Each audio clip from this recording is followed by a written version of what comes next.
우리에게 주신 하나님 말씀은 갈라디아서 2장 20절 말씀입니다. 신약성경 303면 갈라디아서 2장 20절 말씀입니다. 오늘은 이 말씀을 여러분들 입술의 고백으로 말씀하실 수 있도록 다 같이 한 목소리로 받들어 읽겠습니다. 시작.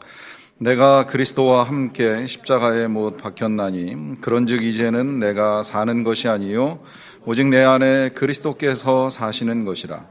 이제 내가 육체 가운데 사는 것은 나를 사랑하사 나를 위하여 자기 자신을 버리신 하나님의 아들을 믿는 믿음 안에서 사는 것이라.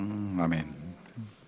멜로드라마나 영화를 보면 이제 여자 주인공이 등장을 하게 되는데 때로 이 여자 주인공이 아주 가난하고 어려운 환경을 헤쳐나가는 경우를 볼 수 있습니다. 그러다가 우연히 남자를 만나게 되고 그 만난 남자와 사랑을 조금씩 이제 나누게 되는데 처음에 남자의 정체를 모르다가 이제 시간이 지나면 남자의 정체가 드러나지요. 되게 재벌 2세인 경우들이 많더라고요. 그래서 이제 그와 같은 사실을 알게 되면 그때부터 이제 드라마나 이 영화가 이제 갈등 구조로 흐르게 됩니다. 진짜 날 사랑하는지 혹은 날 가지고 놀았는지 하는 의문이 생기게 되고 그 의문 앞에 이제 남자는 자신의 그 진실한 사랑을 보여주기 위해서 어느 순간 결단을 내려야 되는 일이 있습니다. 여인과 함께 재벌로서의 상속을 포기하고 가난한 삶을 선택하는 일도 있을 수 있고, 이제 아니라면 그 여인을 자신과 함께 그 재벌집 며느리가 되도록 하기 위하여서 고군분투 이제 싸워가는 과정도 볼 수가 있습니다. 드라마 보시면서 혹시 그런 멜로드라마의 주인공 한 번쯤 해봤으면 하는 생각을 하셨는지는 모르겠는데요. 거기서 조금 더 나가서 우리들의 삶이 그와 같은 드라마의 주인공이라 하는 생각을 해보신 적은 있으신지요? 어떻게 보면 우리 예수님을 우리가 만나기 전에 우리의 삶이 그 드라마의 주인공처럼 그런 삶이었다고 해도 크게 틀리지는 않아요.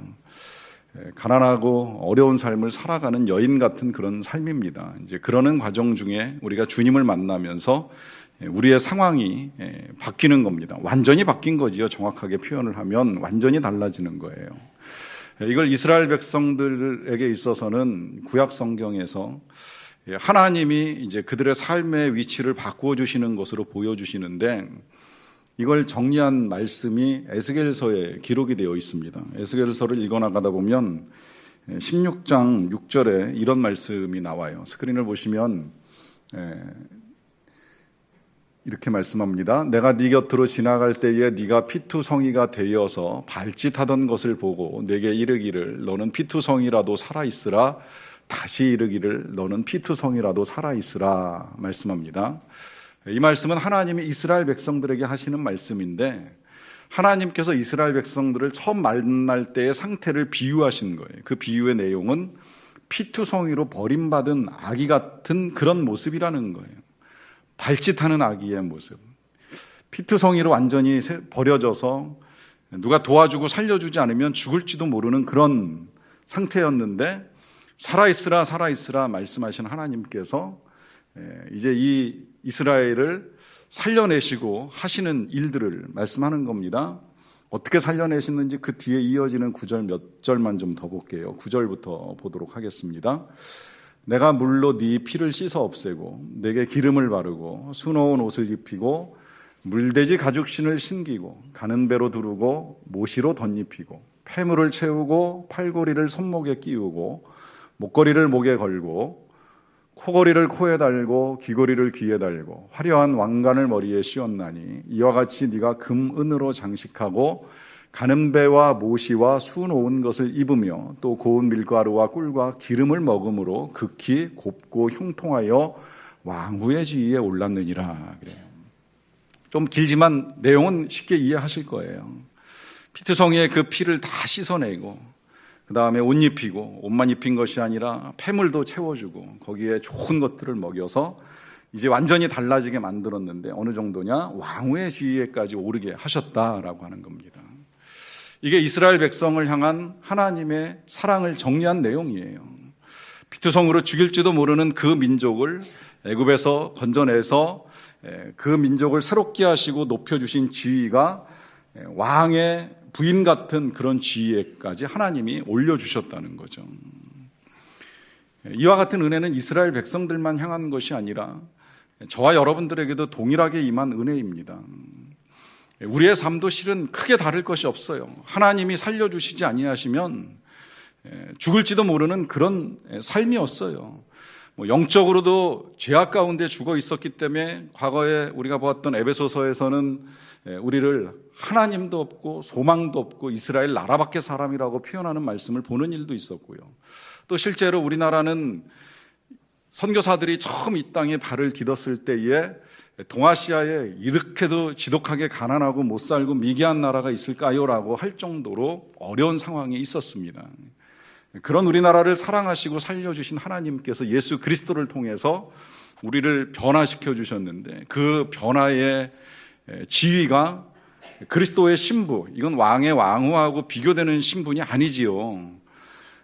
재벌 2세는 재벌이 가진 재산만 상속을 합니다. 우리 예수님은 성경에서 표현하기를 만물의 상속자라 그래요. 만물의 상속자인 게 틀림없는 것은 하나님이 만물의 주인이시고 예수님은 그 아들이시기 때문에 예수님은 만물의 상속자입니다. 그 만물의 상속자이신 예수님의 신부, 그 신부는 왕후 이상이 되는 거죠. 그 지위를 하나님께서 우리들에게 허락하여 주셨다라고 하는 거예요.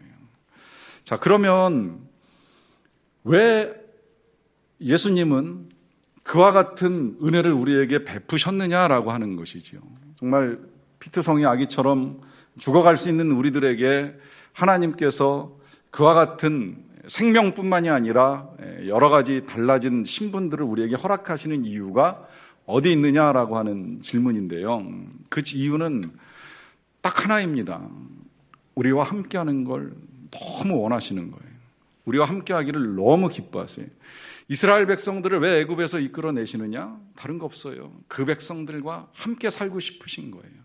그들 안에 거하시면서 그들을 떠나지 아니하고 그들과 늘 함께 계시면서 필요한 거 도와주고 그들을 통해서 영광받는 아름답고도 친밀한 관계, 이게 그냥 어느 한순간 잠깐 불타오르는 사랑을 나누고 헤어지는 그런 관계가 아니라 일평생 영원토록 헤어지지 않고 떨어지지 않는 그런 뜨거운 사랑의 관계, 그 가운데서 충만하게 누리는 행복을 하나님도 누리시고 그 백성도 누리도록 하나님이 이와 같은 일들을 이루시는 겁니다. 그 일을 이스라엘 백성들에게서 시작을 하셨고 지금은 저와 여러분들 속에서 하나님께서 그와 같은 삶을 위하여서 우리 예수님이 먼저는 십자가에서 죽는 일을 하셨고 또 더 나아가서 우리 안에 들어와서 거하시는 일까지 하시는 거예요. 우리가 오늘도 다시 읽으면서 고백을 한 것처럼 왜 우리 안에 예수님이 사십니까? 여러분, 진짜 우리가 예수님이 살만한 거처가 될 수 있을까요? 우리가 뭐가 달라졌습니까? 우리가 입술로는 내가 그리스도와 함께 십자가에 못 박혀 죽었습니다, 이제 내 안에 그리스도께서 사십니다라고 말하는데 그리스도께서 살고 계시는 내 삶은 진짜 어떨까요? 거룩하십니까? 깨끗하십니까? 주님이 거하실 만한 공간이 된다고 생각하십니까? 우리 안에 여전히 죄악과 허물의 찌꺼기들이 남아있고 오염된 생각들이 섞여 있는 것들을 발견하면 주님이 정말 내 안에 계시는 게 맞는가? 또 어떻게 거하실 수 있는가라고 하는 생각을 할 때가 있지 않아요?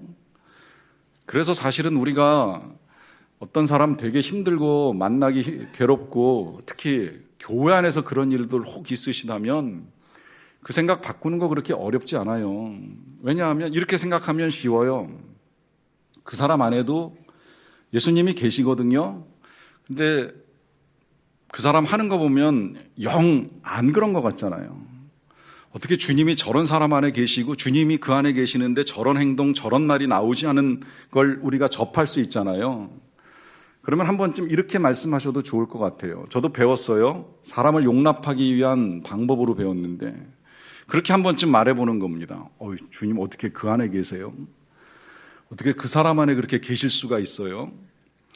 여기까지 말하고 나면 주님이 저한테도 꼭 한 말씀 더 해주시더라고요. 네 안에도 있지 않냐. 이게 우리예요. 주님이 거할 수 있는 상황이 아니라는 거예요.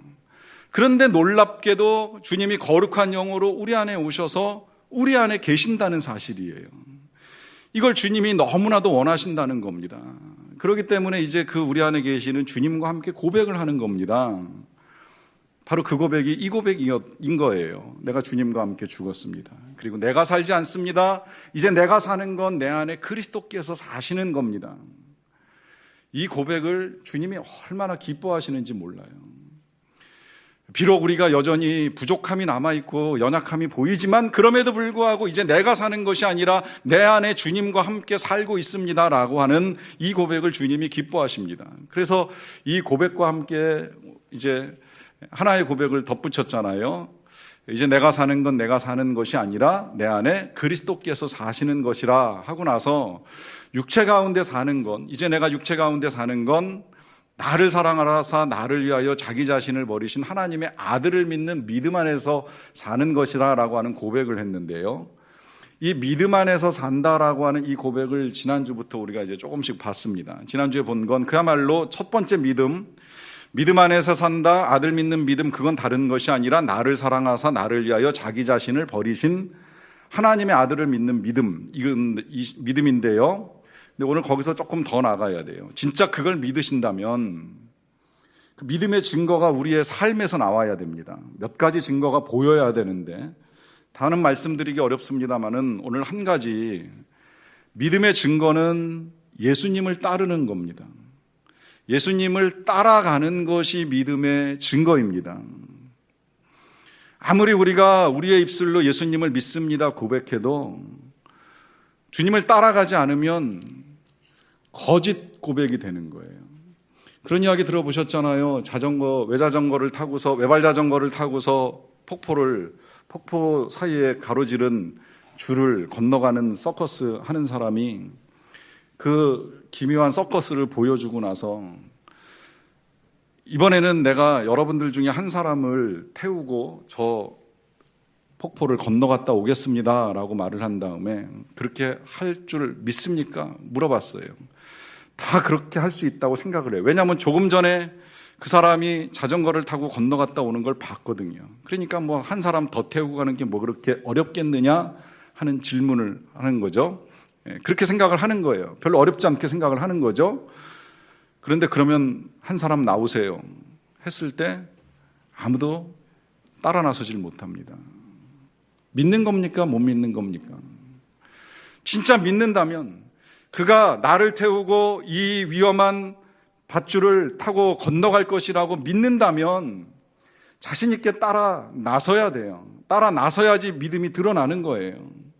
보여줄 수 없으면 믿음이 아니라는 겁니다.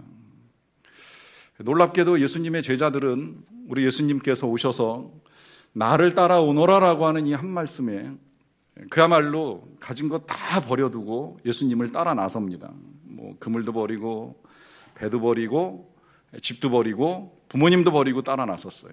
열심히 따라다녔어요. 그런데 놀랍게도 그렇게 예수님을 따라다닌 제자들에게 예수님께서 중간에 한 번쯤 다시 이런 말씀 하시는 걸 볼 수 있어요. 나를 따라오려거든, 아무든지 나를 따라오려거든 자기를 부인하고 자기 십자가를 지고 나를 따르라.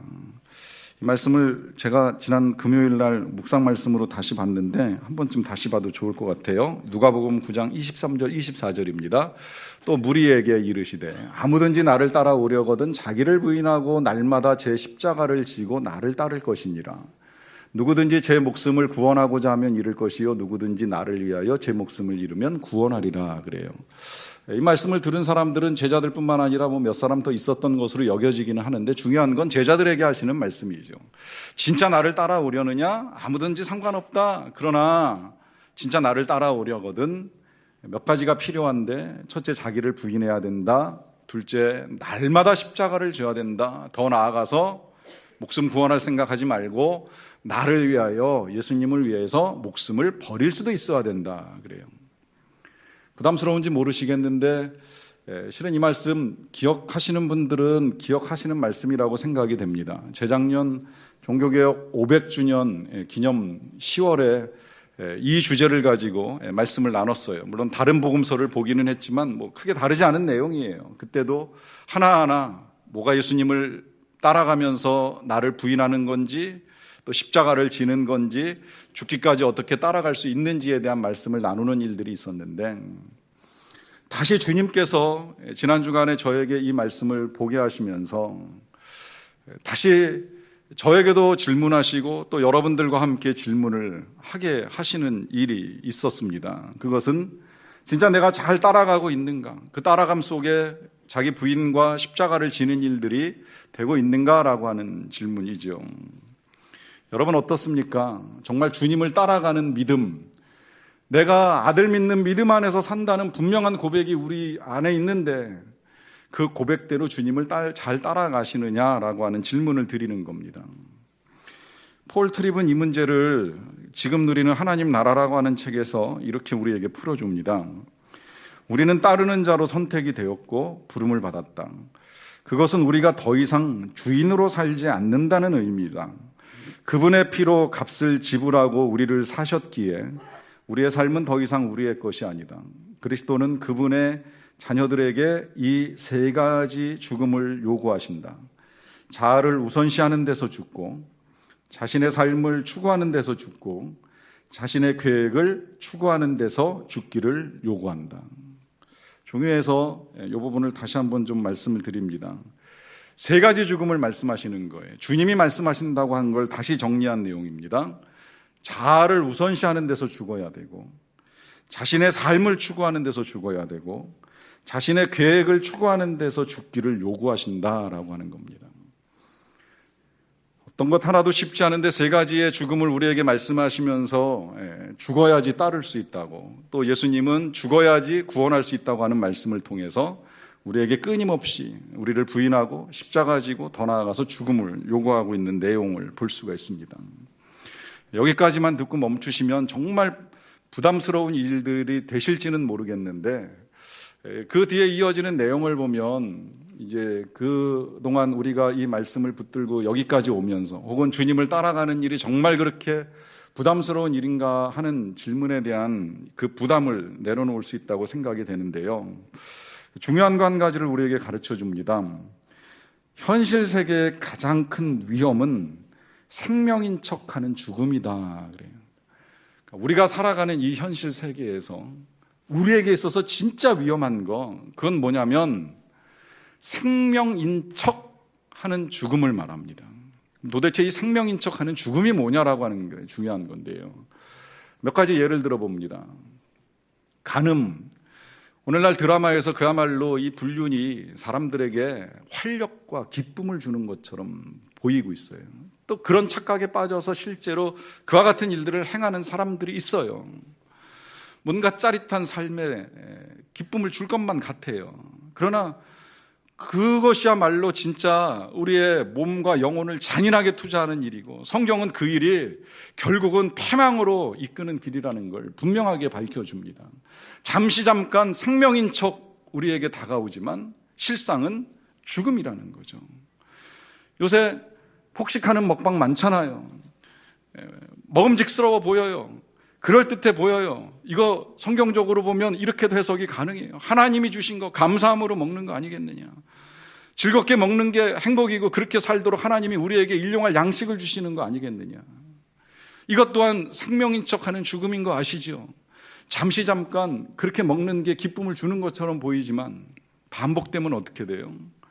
몸도 영혼도 다 망가지는 거예요. 먼저 몸 망가지고 그 망가진 몸 보면서 무슨 생각해요? 내가 왜 이렇게 살아왔나? 영혼도 함께 무너져 내리는 겁니다. 우리 청소년들이 어른처럼 살고 싶어 해요.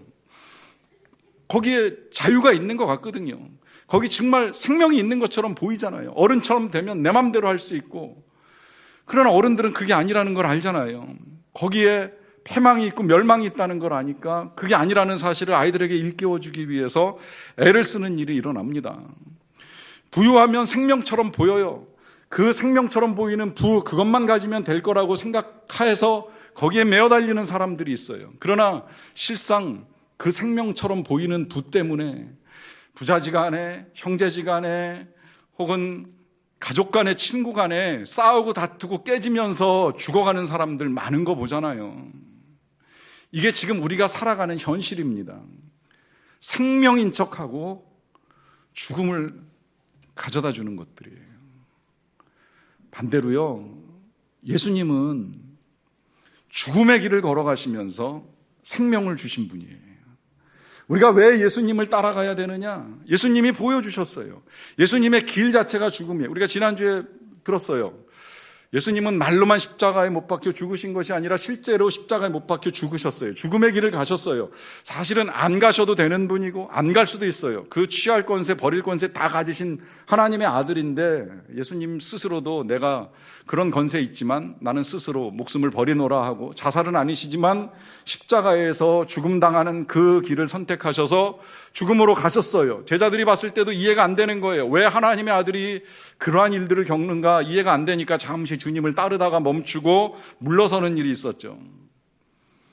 그런데 이 제자들이 왜 예수님을 끝까지 따라갑니까? 그 예수님이 죽음을 통해서 생명을 보여주신 거예요. 이 길이 죽음의 길이 아니라 진정한 생명의 길, 영원한 생명의 길 뿐만 아니라 예수님만 생명을 취하고 끝나는 게 아니라 우리들에게까지 생명을 주실 수 있는 권세가 있다는 걸 너무나도 분명하게 보여주신 거예요. 그러다 보니까 그거를 본 제자들은 더 이상 생명인 척하는 죽음 따라가지 않습니다. 죽더라도 예수님 따라가는 겁니다. 끝까지 따라가는 겁니다. 포기하지 않고 따라가는 겁니다. 오히려 예수님 따라가다가 죽게 되면 그것이 진정한 영광이요 생명인 줄로 알고 포기하지 않고 그 길을 가는 겁니다. 여러분, 그렇기 때문에요, 지금 우리가 한 달 동안 보았던 이 갈라디아서 2장 20절의 고백은 사도 바울이 죽기 싫어서 발버둥 치면서 제가 죽어보겠습니다, 죽도록 노력해 보겠습니다, 한번 죽어볼게요, 이런 애원이 아니에요. 기쁨의 고백이에요. 나를 십자가에서 그리스도와 함께 죽게 해주셔서 감사합니다. 더 이상 내가 살지 않고 내 안에 예수님이 살게 하여 주셔서 감사합니다. 그러하기 때문에 이제 더 이상 나 의지하지 않고 나 붙들지 않고 예수님 붙들고 예수님 믿고 예수님 따라가며 살겠습니다. 기쁨의 고백을 하는 겁니다. 즐거움 가운데 이 고백이 터져 나오는 거예요. 고 허은석 선교사님이 유작으로 남긴 책인데요, 그리스도만 남을 때까지라고 하는 책이 있어요. 이 전작이 나는 왕 바리새인입니다 라고 하는 책인데, 이 책이 아마 몇 년 전에 우리 청년들이 제자훈련 교재로도 사용한 걸로 알고 있는데, 이제 그 속편으로 그리스도만 남을 때까지라고 하는 책을 쓰시고 돌아가셨어요. 이분이 1991년부터 아마존에 있는 인디오 부족에게 들어가서 선교 사역을 하십니다. 거기서 죽을 뻔한 고비도 여러 차례 넘기시는 가운데 이 인디오들을 변화시켜서 이제 그 중에 한 100명 이상 신학생을 만들어서 목회자로 한 50명 정도를 세우는 일도 해요. 신학교도 17개 동의 건물을 세우시는 일까지 하셨다고 그러더라고요. 그런 사역을 하시다가 2006년에 폐암 진단을 받고 귀국하십니다. 들어오셔서 수술을 받으셨어요. 수술 다 끝나고 나서 다시 또 아마존으로 들어가셨어요. 그래서 사역을 하시다가 2010년에 말기암 진단을 받고 다시 이제 우리나라로 귀국을 하셨습니다. 그래서 2013년 9월 12일 날 세상을 떠나실 때까지 이제 투병하시다가 하나님의 부르심을 받았는데, 책에서 그런 고백도 해요. 사람들에게 조롱도 많이 받았다는 거예요. 이 조롱받는 일이 인디오 부족들에게 가서 선교하는 것보다 더 어렵다는 고백을 하시는 거예요. 때로 그들이 주는 음식을 먹고 죽을 뻔한 일도 있고, 그 사람들이 위협을 하는 일도 여러 차례 겪었는데, 진짜 힘든 건 이 땅에서 사람들이 그런 의문을 제기하는 거죠. 당신이 하나님을 믿고 하나님을 전하기 위해서 선교사가 됐는데 왜 하나님은 당신을 죽게 내버려 두시느냐 하는 질문을 듣는 일입니다. 이분도 그 질문에 대해서 처음에 되게 의아하게 생각을 했어요. 왜 하나님이 날 이렇게 버리시는가 하는 생각을 하게 된 겁니다.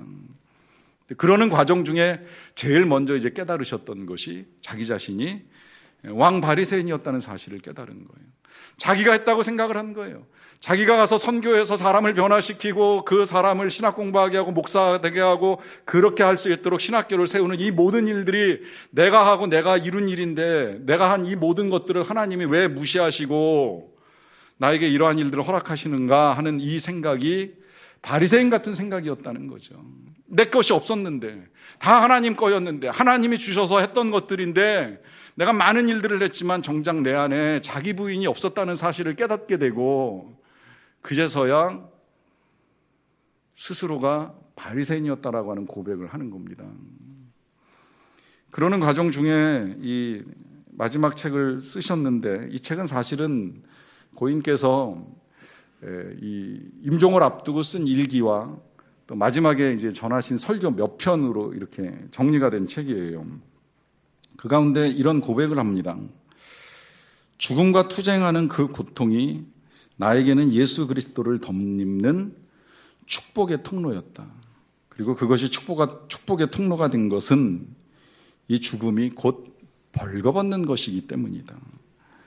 히브리서 4장 13절의 말씀을 인용하시더라고요. 우리의 결산을 받으실 이의 눈앞에 만물이 벌거벗은 것 같이 드러나느니라. 그래요.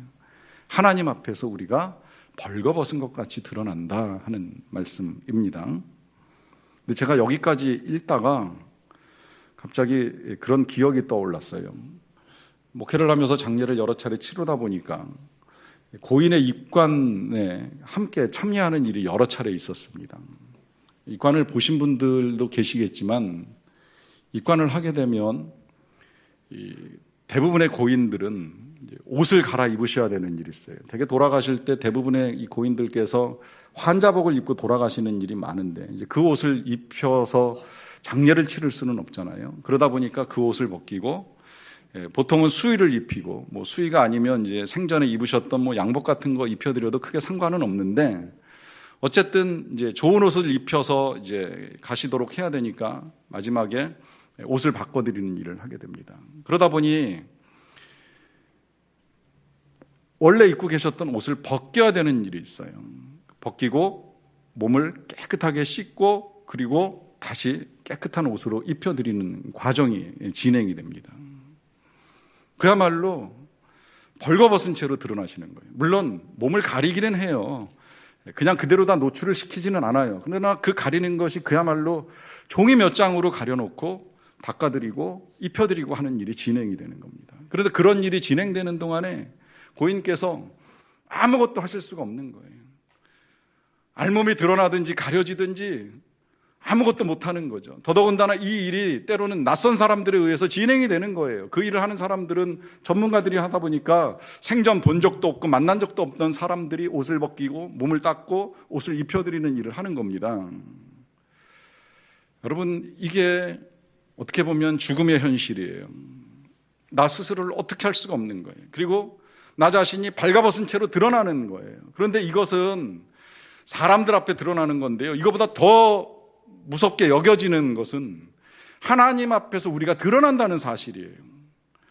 지금은 우리가 사람들과 더불어 살아가는 동안에 이것저것 가리고 살아가요. 숨기고 살아가요. 드러나면 안 되는 것들 숨기기 위해서 애를 써요. 그리고 좋은 모습만 보여주기 위해서 애써요. 그러다 보니 이게 위선이 될 때도 있고 가식이 될 때도 있고 정말 바리새인 같은 모습이 될 수도 있는 거예요. 그런데 결국은 다 하나님 앞에서 드러납니다. 만물이 그 마지막 결산을 하실 이의 앞에서 발가벗은 채로 드러난다라고 하는 것이 성경이 우리에게 알려주는 지혜입니다. 그러면 여러분, 하나님 앞에서 그렇게 드러나게 될 때에 여러분들의 모습은 어떨 것 같습니까? 저는 여러분들을 위협하거나 겁박하려고 드리는 말씀이 아니에요. 우리가 하나님 앞에서 드러나는 걸 두려워할 필요가 없습니다. 왜냐하면 우리가 지금까지 한 달 동안 고백했잖아요. 나는 십자가에서 이미 죽었습니다. 이미 죽은 사람은 더 이상 드러날 게 없어요.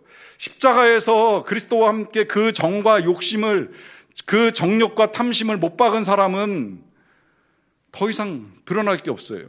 여러분, 세월이 흘러갈수록 우리의 믿음의 연륜이 쌓일수록 신앙이 깊어질수록 우리가 하나님 앞에서 드러날 수 있는 건 우리 안에 계시는 예수님밖에 없는 거예요.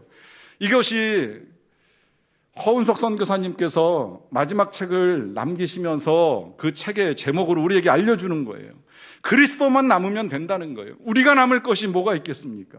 그리스도가 남을 때까지 우리가 벌거벗겨지는 일을 겪는다고 할지라도 이미 우리는 그리스도와 함께 십자가에 못 박혀 죽었으니 이제 내 안에 내가 사는 것이 아니라 오직 예수님 사십니다. 그 주님이 남아서 나의 영혼에 주시는 새 생명을 가지고 이젠 영원한 영광의 하나님과 함께, 영광의 주님과 함께 혼인잔치에 참여하고 신부된 삶을 영원히 누리며 살아가는 거예요. 그 삶이 이 땅에서부터 하나님의 나라에 이를 때까지 그리스도와 함께 살아가는 삶입니다. 이 삶을 누리는 저와 여러분들의 삶이 되기를 간절히 축원합니다.